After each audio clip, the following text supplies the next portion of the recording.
이번 정부 들어서서 자치분권에 대해서 굉장히 더 강조하고 있거든요. 왜 그렇게 자치분권을 이야기하나? 사실은 아마 여러분들은 자치분권보다는 지방자치라는 그 단어가 더 익숙하시죠? 익숙하시죠? 아, 근데 제가 여쭤볼게요. 여기 오늘 제가 보니까 주민자치회에서 일하시는 분들도 있고 주민자치위원회에 계신 분들도 있고요.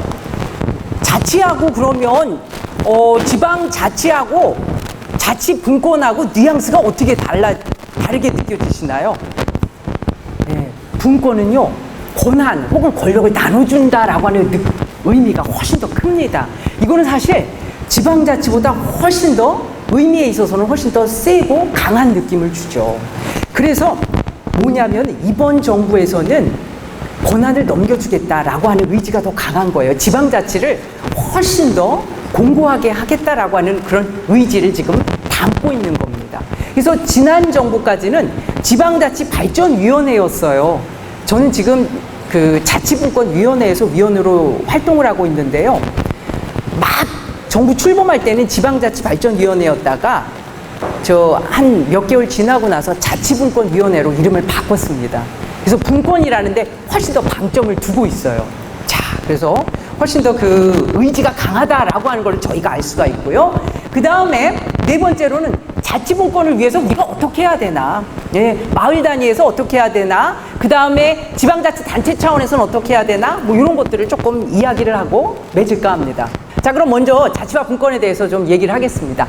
여기서 말하는 지방자치는 그 지역의 어떤 정책들을 우리 스스로가 결정하고 우리가 적극적으로 참여하고 한다라고 하는 그런 의미에서의 지방, 지역을 의미합니다. 그러니까 도봉지역, 도봉구를 이야기하는 거죠. 보면 자기에 관한 것을 스스로 책임지고 처리하는 거예요. 사실 자치가요, 이게 쉬운 개념이 아니에요. 스스로 통치한다라고 하는 의미인데 여기에는 책임까지 진다라고 하는 의미가 내포되어 있습니다. 그러니까 주민들이 스스로 책임을 진다라고 하는 것까지. 왜냐하면 왜 책임을 져야 되죠? 결정을 했으니까요. 결정을 했으니까. 지금까지는요. 사실 여러분들 어떠세요? 지금까지 도봉구에서 뭔가 정책을 결정하고 프로그램을 만들고 할 때 적극적으로 참여하신 기억이 있으신가요? 여기 도봉구에 선생님들 나와 계시지만 개의치 말고 그냥 얘기해 보세요. 그런 기억 있으세요? 여기 지금 주민자치위원회의 위원으로 활동하고 계신 분들도 많으시잖아요. 지금 뭐라고 대답하셨죠? 있으세요? 적극적으로 얼마나 참여하셨나요? 아, 없다고 그러던가요? 네. 예?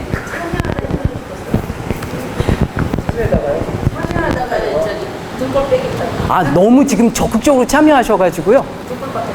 아, 그 정도셨어요? 여기 굉장히 모범적이네요. 네, 자치를 그러면 어느 정도 잘 하고 계신다네요. 좋습니다. 그래서 사실은 지금 등골 빠진다라고 표현하셨는데 그게 이제 제가 해석하기에는 책임까지 지느라고 힘드시구나라고 이렇게 제가 이해를 하겠습니다. 어쨌든 이 자치라고 하는 게 쉬운 개념은 아니에요. 스스로 책임도 지고 스스로 결정도 하고요. 자, 이제 제가 이 지방자치라고 하는 게 이제 주민자치하고 그 단체자치로 나뉘는데요. 사실은 단체자치부터 먼저 제가 말씀을 드릴게요. 단체자치 같은 경우에는 중앙정부하고 지방자치단체와의 어떤 관계를 이야기하는 겁니다. 그러니까 중앙정부와 지방정부 간의 어떤 권한 배분이나 얼마나 독립적으로 지방자치단체에서 어떤 의사결정을 하거나 혹은 사무를 집행하거나 업무를 수행할 수 있느냐, 이런 권한을 얼마나 주느냐에 따라서 이제 지방자치단체의 어떤 독립성이나 이런 것들이 보장된다라고 이야기를 하는 거고요. 이게 이제 단체 자치 관점에서의 지방자치를 이야기하는 거고요. 그러니까 이건 다분히 중앙정부와 지방정부 간의 이야기예요. 여러분들에 관한 이야기는 바로 이겁니다. 주민자치. 자, 주민자치는 뭐냐면 지방자치단체, 도봉구청하고 우리들하고의 관계예요. 우리들이 도봉구에서 어떤 의사결정을 할 때 얼마나 참여했나, 응? 그리고 얼마나 우리가 그것에 있어서 책임을 지어왔나, 이런 거죠. 그래서 단체 자치하고 주민 자치하고는 관점이 다릅니다. 그러니까 중앙과 지방의 관계냐, 지방자치단체와 주민과의 관계냐라고 하는 데서 이제 이 초점이 다르죠. 자, 그래서 그 자치라고 하는 개념은 이렇게 우리가 정의를 할 수가 있고요. 그 다음에 이제 분권. 제가 아까 말씀드렸잖아요. 이번 정부에서는 분권을 굉장히 강조하고 있다. 권한을 나눠줘라. 사실은요, 뭔가 의사결정을 하려고 하는데 권한은 주지도 않고 의사결정해! 라고 하는 것은 별 의미가 없어요. 아무 의미가 없죠. 그래서 어떻게 보면 자치도 중요하지만 분권이 더 중요해요. 권한을 나눠주는 거. 근데 권력을 나눈다라고 하는 것은 굉장히 어려운 일이죠. 권력을 나눈다라고 하는 게 우리 인간사에 있어서 굉장히 부자연스러운 행위입니다. 왜 그렇죠? 권력이나 권한을 나눈다라고 하는 게 이 파워를 나눈다라고 하는 것은 사실은 부자연스럽죠. 왜냐하면 대부분의 사람들은, 많은 사람들은 테레사 수녀님 같은 분 말고요, 권력을 독점하고 싶어 해요. 권한을 독점하고 싶어 하죠. 예. 개인적으로도 그렇고 단체 기관도 역시 마찬가지입니다. 본인이나 혹은 그 본인이 몸담고 있는 기관이나 조직이 많은 권한이나 권력을 독점하길 원해요. 그래서 많은 파워를, 권력을 행사하기를 원하죠.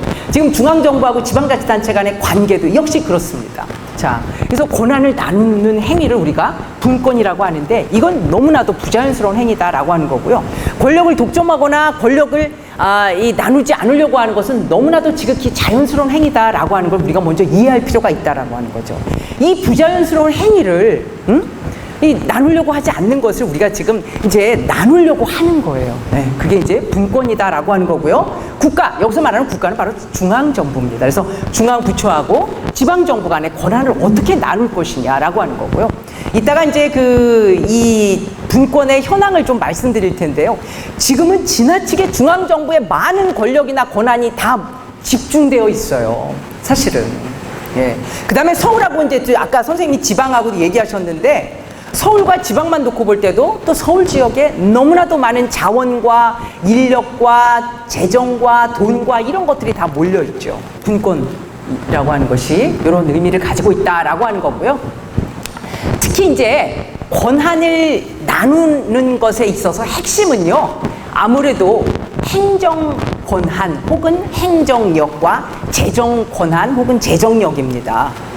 자, 권한은 줬는데 뭐 저 예산도 없고 인력도 없어요. 그럼 뭘 행사를 해요? 사실은 지방 입장에서는 뭐 돈도 없고 사람도 없는데 중앙정부에서 무슨 뭐 사무도 사무만 이양받아서 무슨 뭐 업무를 처리하고, 이게 무슨 의미가 있어요?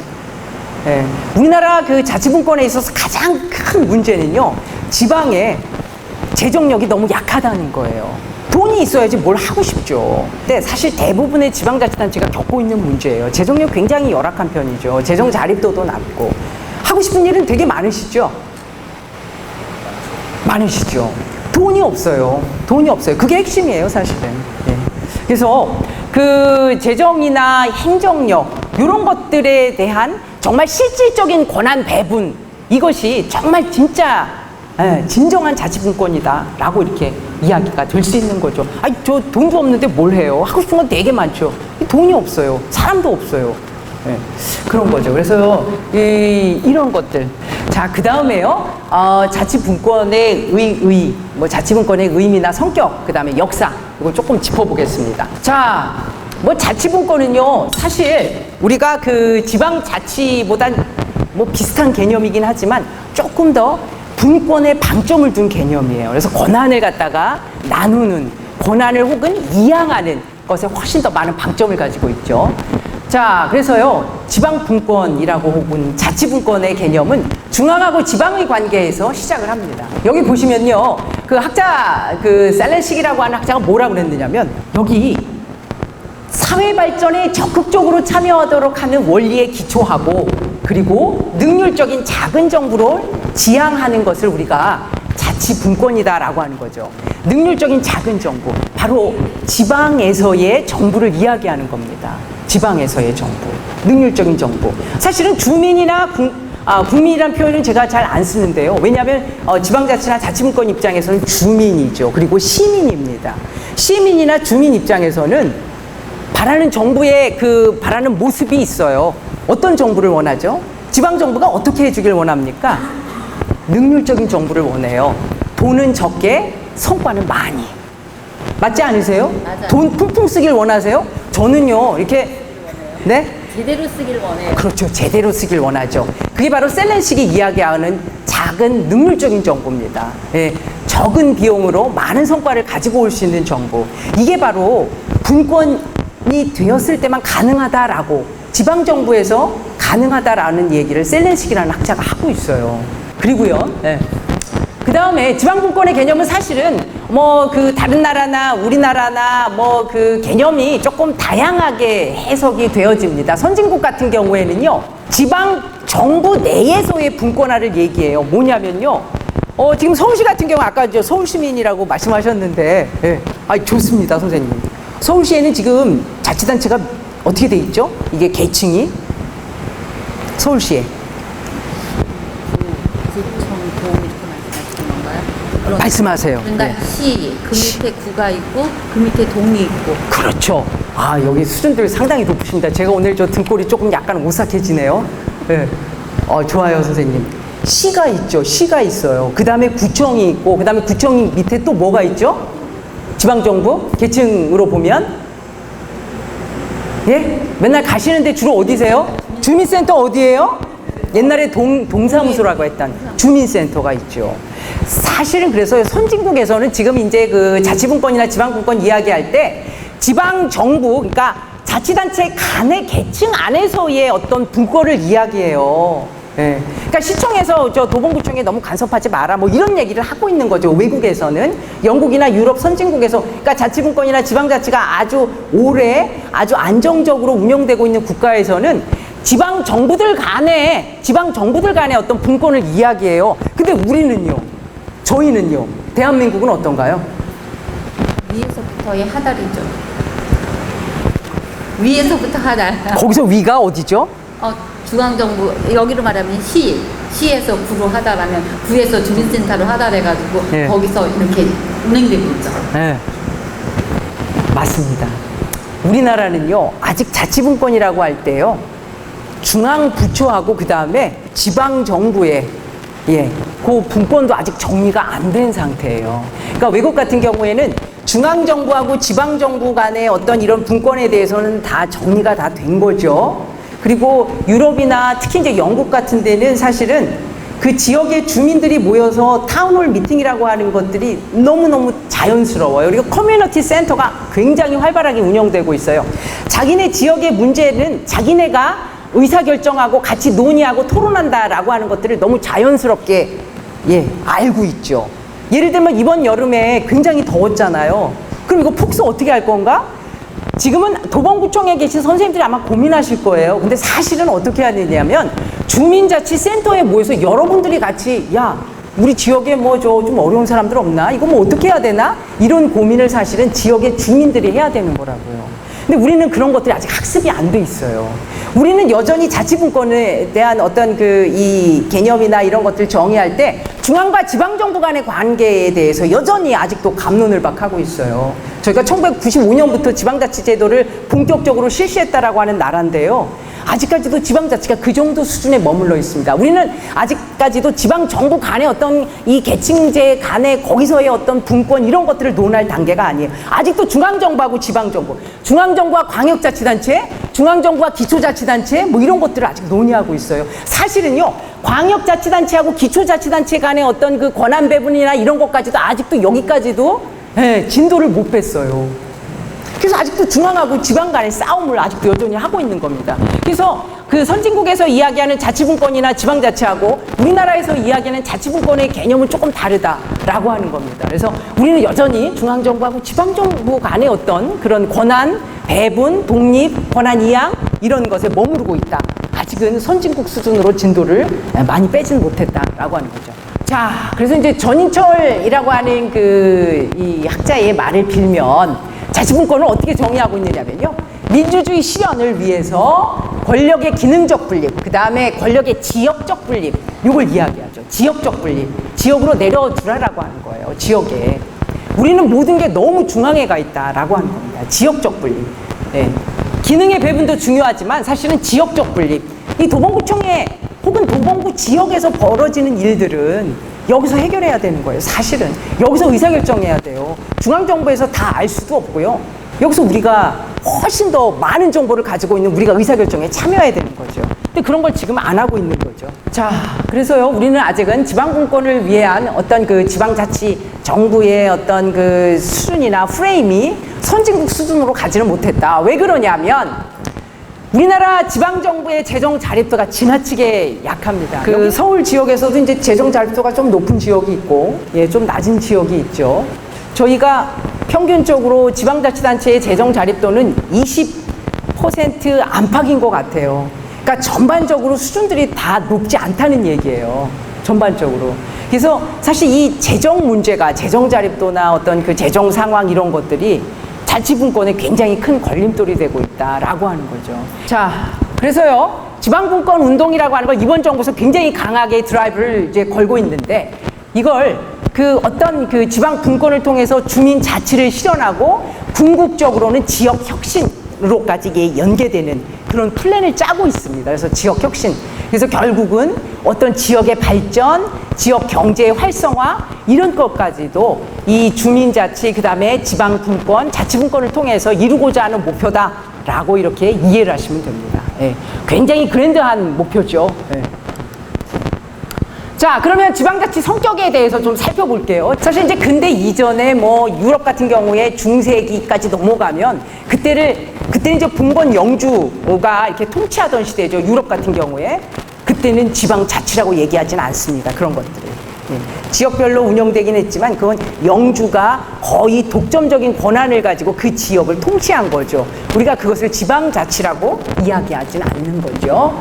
자, 그래서 지방자치는 사실은 이 근대 이후에 아주 민주적인 국가에서 등장한 것이다 라고 이렇게 지방자치의 성격을 우리가 규정할 수가 있죠. 자, 그럼 지방자치는 사실은 민주주의하고 굉장히 긴밀한 관계를 가지고 있습니다. 민주주의를 우리가 어떻게 정의하느냐에 따라서 굉장히 달라질 수 있지만, 주민자치라고 하는 그 단어만 들어도 주민이 스스로 통치한다라고 하는 의미에는 참여라고 하는 개념이 내포되어 있는 거예요. 참여. 뭔가 참여하죠. 우리가 의사결정에 참여해요. 자, 이것은 바로 민주주의를 얘기하는 거죠. 민주주의. 그래서 민주주의하고 굉장히 긴밀한 관계를 가지고 있고요. 그 다음에 이 정치적인 기능을 가지고 있다라고 하는 것이 일반적인 평가입니다. 이 지방자치가 바로 그 정치적인 기능을 수행하고 있다라고 이렇게 이야기를 하죠. 자, 그러면 민주주의하고 연계해서 정치적 기능을 우리가 어떻게 해석할 건가? 지방자치를. 첫 번째가요, 독재 정치에 대한 방어 기능이다. 독점. 아까 권력을 독점하는 것은 굉장히 위험하다라고 말씀드렸는데, 그 독점적인 권력 혹은 독점적인 권한, 예? 지방정부가 어떤 독점적인 권한을 행사해요. 주민들한테 어떤 의견을 물어보지 않고 이런 것에 대한 방어적인 기능이 바로 지방자치다라고 하는 거죠. 지방자치. 자, 정책 과정에 얼마나 참여를 하고 계시죠? 우리 정책 과정 어떻게 흘러가죠? 정책 과정. 어떤 프로그램을 만들려고 해요. 그러면은 맨 앞단에 뭐 때문에 그 정책을 만들어야 될까요? 바로 문제 정의부터 시작합니다. 문제. 그래, 어떤 문제가 있죠. 저 굉장히 더워. 폭서 때문에 독거노인이 어떻게 됐어. 이런 문제. 이런 문제를 해결하기 위해서, 예. 그 다음에 이제 문제가 정의가 되고, 그 다음에는 어떻게 해야 되나요? 대안을 마련해야 되죠. 예. 문제가 정의가 되면 뭐가 문제야? 예. 그 다음에 이제 대안을 마련해야 돼요. 그 여러 가지 대안 중에 하나를 선택한 것, 우리가 그것을 정책이라고 합니다. 정책이 될 수도 있고, 때로는 프로그램이 될 수도 있고, 때로는 사업이 될 수도 있어요. 그래서 사업이 확정이 되면 집행을 하죠. 수행을 하죠. 저 도봉구청에 계신 선생님들이 수행을 하세요. 그 다음에 집행이 끝나면 그걸 평가를 하고 피드백을 받죠. 근데 이 정책 과정에 여러분들 얼마나 참여하셨어요? 그동안? 참여하신 경험이 있으세요? 아니, 하다못해 제안이라도 하신 적 있으세요? 아니, 무슨 자문위원회에 얼마나 참여하셨나요? 우리가요, 여기 지금 보면 독재 정치에 대한 방어다 혹은 독점적인 권한에 대한 방어다를 얘기하는데, 왜 이 정책 과정에 주민들이 참여하는 것이 왜 중요하냐라고 하면요, 문제를 정의할 때부터 시작합니다. 지금 여기 탁자가 있는데요, 여기 탁자. 우리가요, 똑같은 사물이나 현상을요, 어느 위치에서 보느냐에 따라서 굉장히 다르게 해석할 수 있습니다. 굉장히 달라요. 앞에서 보느냐, 뒤에서 보느냐, 그 다음에 옆에서 보느냐, 앉아서 보느냐, 일어서서 보느냐. 똑같은 문제에 대해서도요, 정부 관료가 보는 시각하고요, 여러분들이 현장에서 느끼는 건 다를 수 있다는 얘기예요. 그 다음에 이제 그 민주주의의 본질적인 내용을 실현하는 기능이다. 이것도 역시 마찬가지죠. 지역 내의 사물을 스스로, 여기서 스스로 결정하고 처리한다라고 하는 것의 주체는 바로 주민입니다. 주민. 우리는 그동안 너무 멀리 떨어져 있었어요. 이제 어떤 정책을 결정하거나 사업을 결정하거나 이런 것들은 아주 고고하고 우아하신 공무원들이 하는 일로다가 우리는 알고 있었다라고 하는 거죠.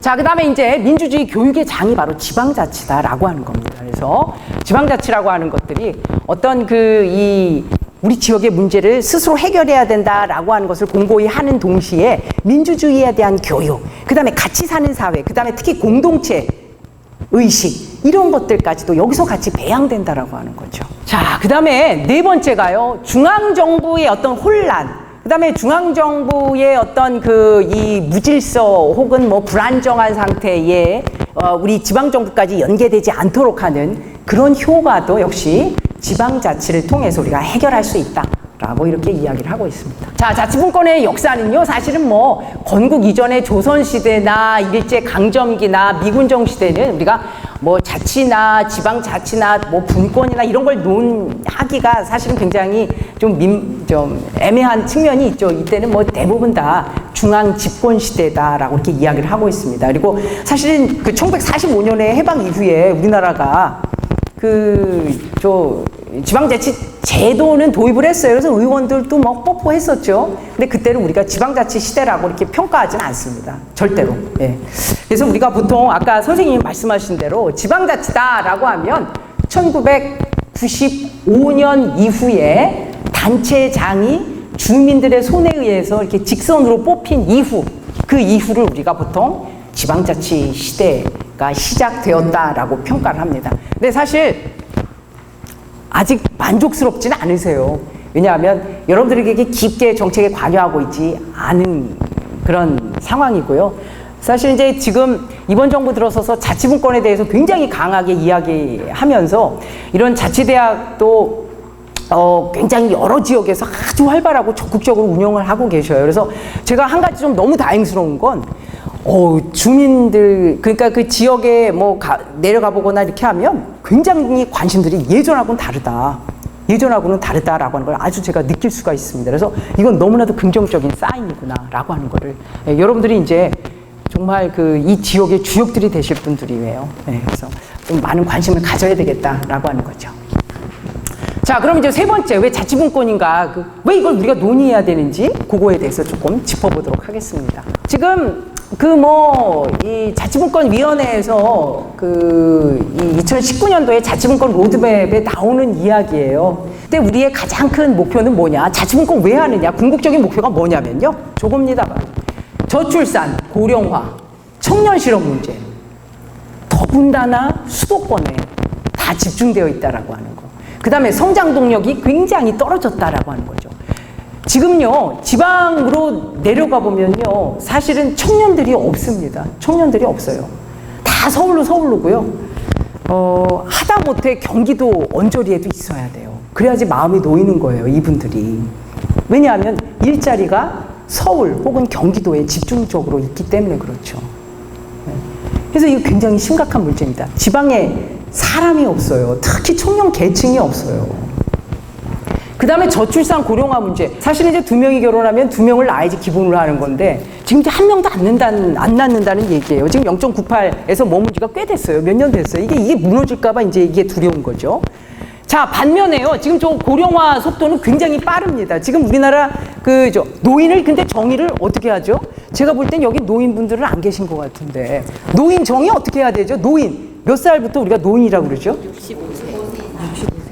그래서 사실 65세를요, 우리가 노인이라고 정의하기가 상당히 요즘에 애매합니다. 그래서 노인학회에서요, 얼마 전에 70세로 이 노인을 재정의하겠다라고 발표를 했어요. 예. 우리나라 지금 저 고령화 속도가 어느 정도 되죠? 그러면 좋습니다. 제가 많이 양보해서 65세를 갖다 노인이라고 정의를 할 때 65세 이상 인구가 전체 인구에서 차지하는 비율은 어느 정도 되죠? 우리나라는 지금요, 오늘 아침 제가 신문기사에 의하면 우리나라는 아직 20%는 안 됐고요. 19.5예요. 자, 이런 문제, 이거 중앙정부에다 맡겨뒀죠. 해결됐나요? 우리 지역사회 문제, 우리 지역 청년들의 실업 문제, 이거 우리가 고민해야 된다라고 하는 거. 중앙정부에서 뭘 뾰족하게 못 내놓으니까요. 그 다음에요. 우리는 사실은 그동안 너무 중앙 집권제적인 국가의 틀에서 너무 오래 살았어요. 솔직히 이야기하면요.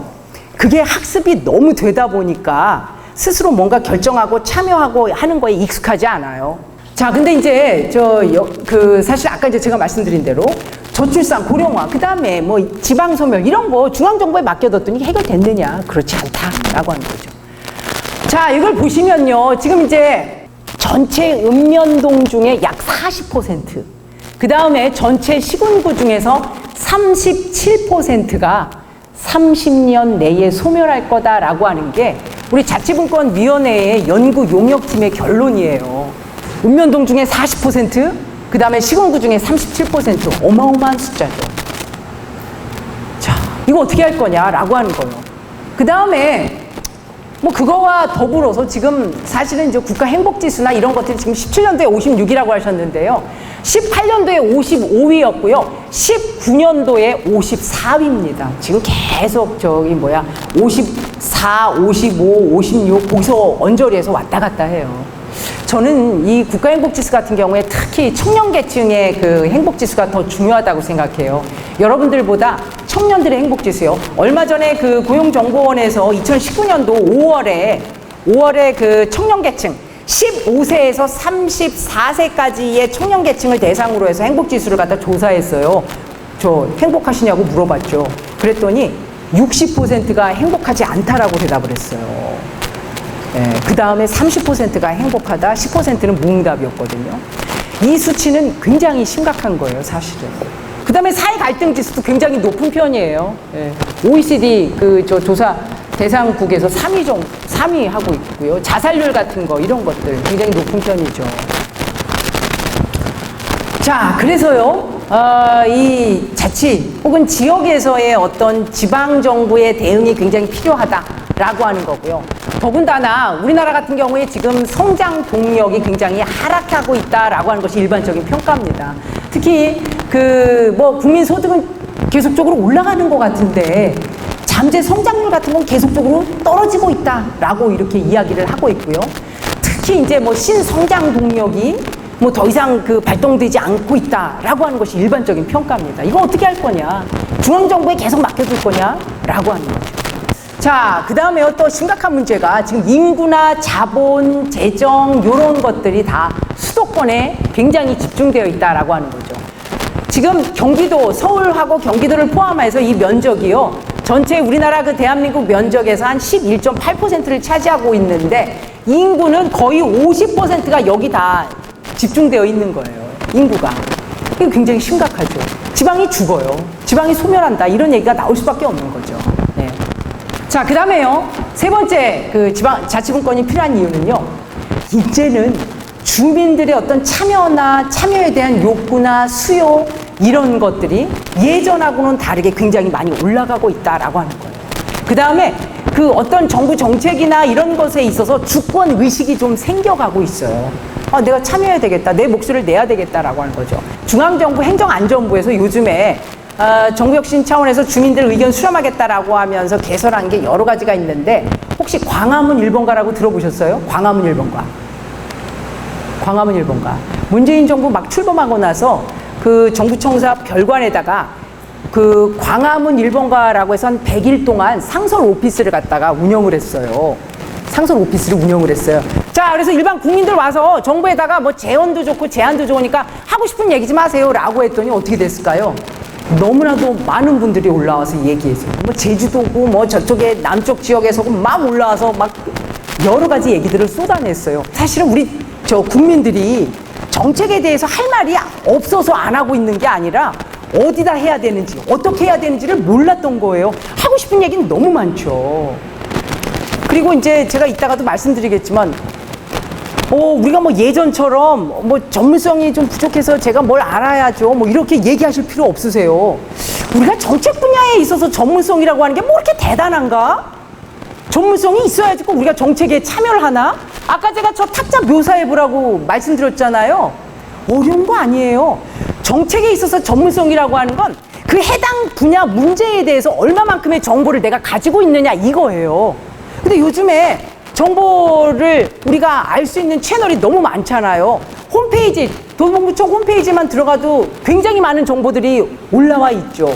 그 다음에 여러분들이 원하시면 구청에다가 요청하시면 돼요. 나 뭐가 필요해. 뭘 좀 알고 싶어. 그러니까 해당 자료 있으면 좀, 저 보여주시오. 라고 요청을 하시면 2주 이내에 그것들을 갖다가, 답신을 드리도록 되어 있어요. 그래서 사실은 해당 분야의 전문성이라고 하는 게 별게 아닙니다. 그러니까 해당 분야에 혹은 그 문제에 대한 그 정보를 얼마나 많이 알고 있느냐. 그리고 이 지역의 어떤 문제에 대해서는 내가 더 많이 알고 있죠. 여러분들이 더 많이 알고 있죠. 사실은. 그게 바로 전문성이에요. 전문성 별로 어려울 거 없어요. 무슨 철학적인 지식, 이론적인 지식 이런 것들을 이야기하는 게 아닙니다. 그러니까 얼마든지 여러분들이 좀 참여하실 준비가 되어 있다는 거죠. 그래서 사실은 주민들의 어떤 참여 욕구 이런 것들이 굉장히 강해졌다라고 하는 겁니다. 자, 그러면 그 우리나라 자치분권의 수준에 대해서 좀 볼게요. 자, 자치 사무 분야, 이거는 이제 지방자치단체에 해당되는 얘기인데요. 국가사무하고 지방사무의 비율이요, 지금, 와, 지방자치단체에서 처리하는 사무가요, 이거 좀 놀랍지 않으세요? 아니, 지방에서는 지방사무를 더 많이 처리해야지. 선생님, 저 7대3 하고 계시죠, 지금? 국가사무, 지방사무. 어떠셔요? 7대3. 국가사무가 더 많아요. 지방자치단체에서 처리하는 국가사무, 뭐 기관 이임사무다, 단체 위임사무다 해서 중앙정부에서 자꾸 이렇게 내려주는 사무가 지방자치단체에 굉장히 많다는 거예요. 여러분들은 지방자치단체는 지방사무, 지역 주민들을 위한 사무만 할 줄 알았는데 사실 국가사무도 굉장히 많이 하고 있구나라고 인식하셔야 돼요. 그래서 7대3입니다, 사실. 요것도 사실 바꿔야 돼요.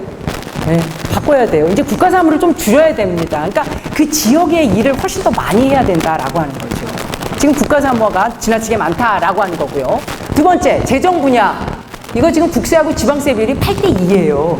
물론 이제 이번 정부의 그 자치분권위원회에서 요거를 조금 이제 낮추겠다. 그래서 뭐 6대4까지 가보겠다라고 하는데 이게 쉽지가 않더라고요. 쉽지가 않습니다. 뭐 기획재정부하고의 문제도 있고, 그 다음에 이 중앙정부하고 지방정부와의 어떤 그 파워 릴레이션 게임이에요. 잘 안 내주려고 해요. 사무도 안 내주려고 하고요. 사무를 내주는 순간 이제 재정도 내줘야 되고 인력도 내줘야 되죠. 이 중앙부처 입장에서는 자기네가 다 가지고 있고 싶은 거죠. 자, 그 다음에 이제 자치입법 어떠냐. 지방정부는 사실 조례 정도는 제정할 수 있어요.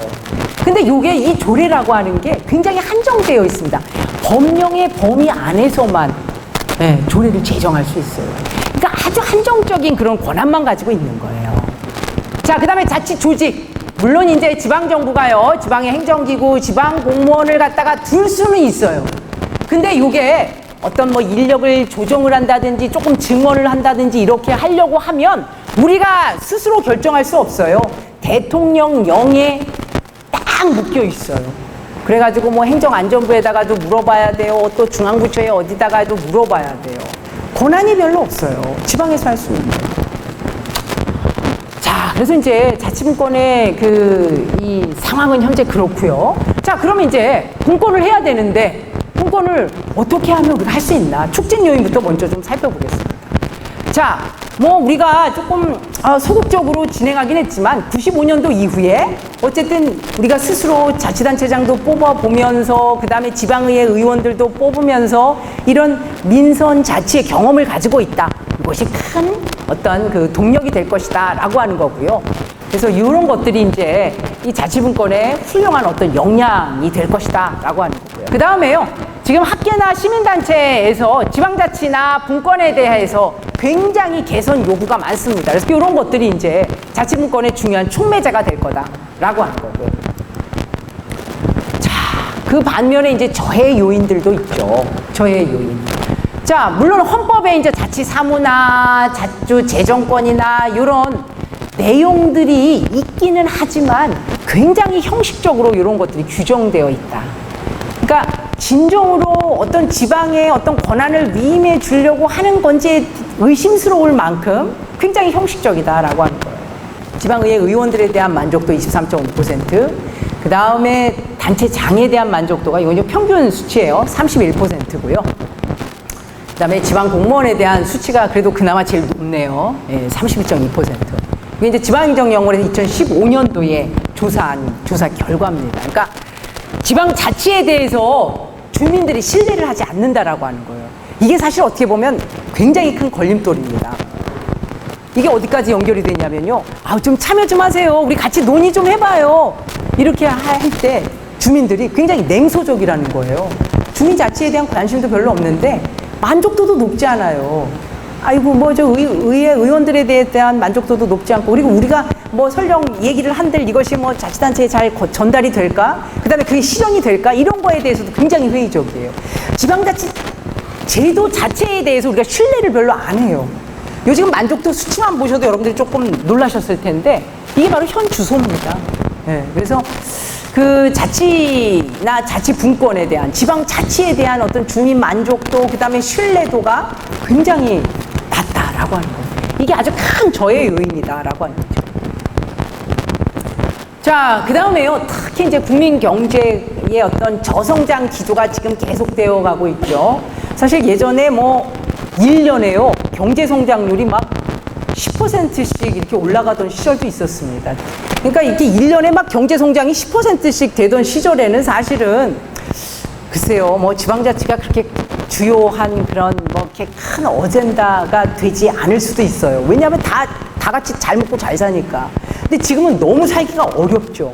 너무 어려워요. 특히 지역으로 가면 갈수록 지역 경제나 이런 것들이 굉장히 어렵다라고 하는 거죠.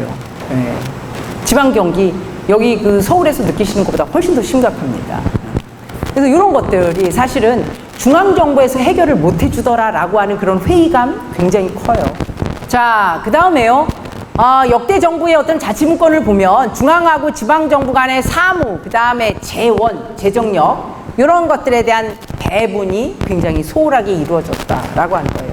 자치분권위원회에서도 요거에 대해서 아주 심각하게 다루고 있거든요. 사무 이양해라, 그 다음에 재정도 이양해라 라고 하고 있는데, 저희가 이제 고민하는 게 이게 제대로 좀 진도를 못 뺄까봐 그것이 조금 걱정이 됩니다. 좀 얼른, 이번 정부에서는 좀 제대로 이런 것들이 사무도 이양되고 재원도 좀 이양해서 정말 제대로 지방에서 지방자치단체가 재원을 쓰면서 자기네들 하고 싶은 정책, 그 다음에 지역 주민들이 원하는 거, 이런 것을 좀 해줬으면 하는 그런 바람이 있죠.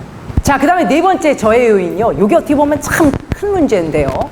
사회 구성원들이 전반적으로 중앙 집권적인 어떤 사고방식에서 아직도 탈피를 못한 사람들이 굉장히 많다라고 하는 거죠. 저희는 여전히 국가나 중앙정부는, 그 다음에 지방정부, 중앙정부, 지방정부, 이렇게 이분법적으로 생각하는 게 많고, 국가, 그 다음에 중앙에 대해서 굉장히 그 어떤, 그런 것들을 가지고 있어요. 그래서 이제 이런 것들을 지금 탈피하는 게 굉장히 중요하다라고 하는 거예요. 자, 그 다음에요. 제가 아까 이제 사무나 기능 배분 요 얘기를 했는데요. 중앙정부 공무원들은요, 자기네들 기능이나 권한, 재정, 요런 것들을 악착같이 가지고 있으면서 내놓지 않으려고 그래요. 근데 지방정부에서 혹은 자치단체에서 오신 분들하고 얘기를 하다 보면 좀 약간 소극적으로 대응하시는 것 같아요. 저희가 느낄 때. 왜 그런 거 아니? 이게 그럴 수밖에 없는 게, 아까도 제가 말씀드렸잖아요. 돈도 없어요. 그 다음에 사람도 안 내주고 그냥 무조건 사무만 이양하라고 그러는데 이게 사실은 얘기가 안 되는 거죠. 그래서 지방정부에서는 이렇게 소극적으로 대응할 수밖에 없는 그런 사정이 있다라고 하는 겁니다. 그러니까 가장 핵심은요, 결국은 재정이에요. 재정력, 돈. 그래서 이제 국세나 지방세 이런 비율도 조정해야 되고 저희가 가야 할 숙제가 좀 아직은 남아 있습니다. 그래서 이런 것들이 이제 자치분권의 저해 요인으로 작용을 한다라고 하는 거죠. 자, 그럼 이제 자치분권을 위한 과제에 대해서 좀 말씀을 드릴게요. 첫 번째가요, 풀뿌리 민주주의. 풀뿌리 민주주의.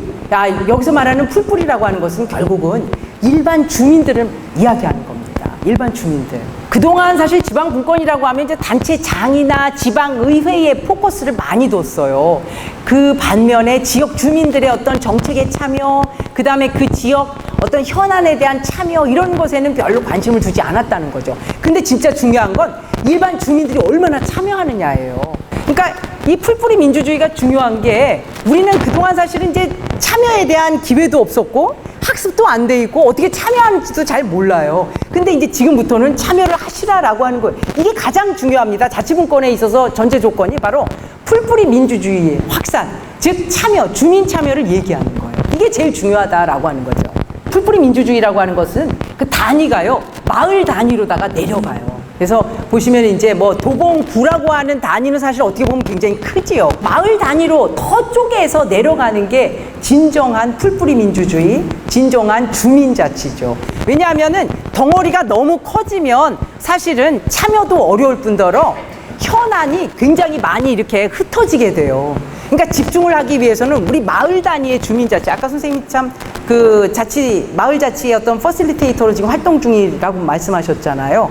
그래서 이 단위가 작으면 작을수록 훨씬 더 좋습니다. 그리고 지역 주민들의 참여도 훨씬 더 많이 독려할 수 있어요. 예. 그래서 자치 단위는 사실은 작으면 작을수록 좋아요. 자, 그 다음에 이제 두 번째가요. 주민자치센터, 요거에 대한 인식을 갖다가 우리가 새롭게 할 필요가 있다라고 하는 거예요.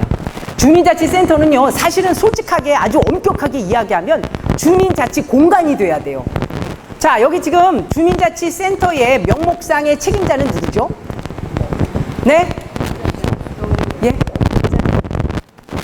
참 이게 아쉽지만요. 읍면동장이 바로 주민자치센터의 명목상의 책임자예요. 근데 실질적인 책임자는요, 누가 돼야 됩니까? 그렇죠. 아, 여기 저 이제 막 사실 주민자치회 혹은 주민자치위원회, 아직도 뭐 주민자치위원회로다가 운영되시는 데가 있고 주민자치회로다 운영되시는 데가 있는데, 원래 실질적인 책임자는요, 주민자치회 혹은 주민자치위원회가 돼야 됩니다. 근데 우리는 지금은 대부분의 중요한 사항들에 대해서 그냥 우리끼리 논의는 실컷 해놓고 저 뭐 동장님이 알아서 하세요 이렇게 돼요. 예. 사실은 주민자치센터가요, 모여가지고 에어로빅하고 저기 뭐 이렇게 거기서 이렇게 사교하고 하는 그런 공간이 아닙니다. 여기서 정말 시리어스하게 아주 진지하게 그 지역 현안에 대해서 여기서 논의해야 돼요. 그리고 읍면동장은 어디까지나 서포터즈예요. 지원 조직이에요. 여기서 사실은 전면적으로 앞에 나서지 않도록 되어 있습니다. 우리 규정상에. 이게 DJ 때 그 주민자치센터로다가 이게 그 정부 혁신의 어젠다로 출발을 한 건데요. 그 규정들을 보면 읍면동장은 사실은 서포터즈예요. 지원기관입니다. 전면적인 활동은, 그 다음에 전면적인 의사결정은 주민자치위원회에서 하도록 하고 있어요. 근데 이제 한 가지 아쉬운 게 뭐냐면, 주민자치회나 주민자치위원회가, 물론 저 주민자치회는 그 의결권을 갖지만 주민자치위원회로 아직도 그 운영 중이신 지역이 있을 거예요. 주민자치위원회의 가장 큰 맹점은 의결권이 없다는 거예요. 논의는 실컷 해요. 근데 우리한테 의사결정권이 없어요. 그러니까 결국은 이제 읍면동장께서 알아서 하세요, 동장님이 알아서 하세요, 이런 얘기가 나올 수밖에 없는 거죠. 우리가 어떤 의사결정을 할 수가 없어요. 심의 기능밖에 없어요. 이게 가장 큰 문제입니다. 그래서 의사결정권을 줘야 된다. 그래야지만 우리가 훨씬 더, 우리한테 무슨 권한을 줘야지 우리가 책임을 지고 아주 적극적으로 참여를 하고 주민들한테 의견도 물어보고 이렇게 하는 거죠. 그렇게 해야 됩니다. 우리나라 지금 주민자치센터는요, 사실은 정말 그 지역 현안에 대해서는 거의 논의를 안 하고 있어요. 그리고 이번 그 가을에 그 주민자치센터의 프로그램에 에어로빅을 넣을지 말지, 강사가 어떤 사람이 좋은지 이런 걸 사실은 얘기하는 공간이 아니에요, 거기가. 훨씬 더 진지한 논의들이, 굉장히 아주 그 시리어스한 문제들이, 아주 심각한 문제들이 거기서 논의가 돼야 되는 거죠. 자, 그 다음에요. 주민자치회가 됐든 주민자치위원회가 됐든 이 마을 공동체의 어떤 의식을 갖다가 조금 함양할 필요가 있다라고 하는 겁니다. 이 마을 공동체 의식이라고 하는 게 우리 지역에 사는 사람들이 어떤 공동체 의식을 가지고 우리 지역의 문제는 우리가 같이 해결해야 된다라고 하는 그런 의식을 말하는 거죠. 주민자치위원회는 실질적인 운영 주민센터의 운영 책임자는 주민자치위원회이기 때문에 주민자치위원회에서 주도적으로 끌고 가셔야 된다라고 하는 거고요. 주민자치위원회 위원은 뭐 잘 아시다시피 30인 이내로 구성하도록 되어 있고요. 전문성을 갖췄느냐, 그 다음에 봉사정신을 가지고 있느냐, 이런 분들을 주로 위촉하게 되죠. 그 다음에 제가 이제 드리고 싶은 말씀은 주민자치위원회 역할을 좀 강화해야 된다. 주민자치회도 마찬가지고요. 주민자치위원회도 마찬가지입니다. 그래서 자원봉사자로서의 역할, 그 다음에 전문성. 여기서 말하는 전문성은 제가 아까도 말씀드렸지만 어떤 이론적인 철학적인 지식을 이야기하는 것이 아니고 그 해당 문제에 대한 정보를 얼마나 내가 많이 가지고 있으면서 고민하려고 했나, 요런 거를 말씀드린 겁니다. 그래서 자치단체에다가 물어봐도 되고, 관련 자료를 조금 부탁해도 되고, 홈페이지에 들어가 보셔도 되고, 이런 것들을 얘기하는 거죠. 그 다음에 끝으로 이제 자치분권이 성공하기 위해서는 자치단체 간의 갈등도 조정이 필요하다라고 하는 거예요. 광역자치단체하고 기초자치단체 간에, 그 다음에 행정구역이 붙어있는 자치단체 간에 또 갈등이 굉장히 많습니다. 그래서 이제 이런 것들도 조금 적극적이고 협조적인 자세로 이런 것들을 해결하기 위해서 노력을 해야 된다라고 하는 거고요. 자치단체 간에 사실은 이제 협력사업 이런 것들을 추진하는 자치단체도 굉장히 많습니다. 그래서 중앙정부에서 못하는 문제들, 해결하지 못하는 문제들을 자치단체 간의 협력을 통해서 해결하는 경우가 굉장히 많습니다, 사실은. 중앙정부에서도 이게 중재도 잘 하지 못하고 이런 경우도 사실 비일비재하거든요. 그래서 자치단체 간에는 이게 경쟁자로 인식한다기보다는 협력자로 인식하는 것이 훨씬 더 자치단체 입장에서 굉장히 윈윈할 수 있는 그런 전략이 된다라고 하는 겁니다. 자, 그래서 이제 우리가 그 다음에 이제 끝으로 자치 공동체 형성을 위해서 주민자치운동, 아까 이제 주민자치위원회 혹은 주민자치위원님들의 어떤 역할이 굉장히 크다라고 하는 거고요. 어떻게 보면 이제 자치공동체 형성을 위해서 여러분들이 일반 주민들을 어떤 의식을 조금 이렇게 좀 독려를 한다든지 이런 역할들을 좀 적극적으로 해 주셨으면 하는 그런 바람이 있습니다.